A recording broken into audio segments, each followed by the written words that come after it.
এ কি গাড়ি আমার পাপে জন্ম তো দেখিনি।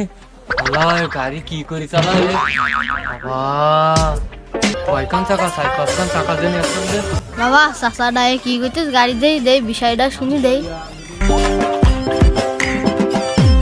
কি গাড়ি বাবা, নাম্বার নাম্বার কি দে কিরম করে চলে, চার পাঁচখান চাকা।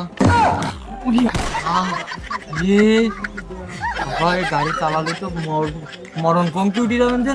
আমাদের বাসায় কি আমি উঠবো না গাড়িতে। ও চাচা, ও গাড়ির সামনে কি করতে যাও? চাচা, ওই চাচা কোথায় কেন ভাইপো, এই কি গাড়ি কিরাম করে চলে গাড়ি? চাচা এ গাড়ি তো এমনকে জামানার গাড়ি, 2026 সালে কুমসুম কুমসুম গাড়ি। ভাইপো তুমি একটু আগে বুঝেন ভাইপো, গাড়িটা তাহলে কুমসুম কুমসুম গাড়ি। ভাই, এই তো গাড়ি তো চাপ দিলি তো ঘুরুম করে উঠতিস, ঘুরুম করে উঠতিস তো। চাচা ভাইপো, তুমি গাড়ি তো উঠবো না, আমি বাড়িতে তুই ভাইপো ওই গাড়ি। যাও যাও চাচা, তোমার এই গাড়ি তাহলে উঠার বয়স নেই। এই 1 টাকা দিলে একটা সাইড ওঠে।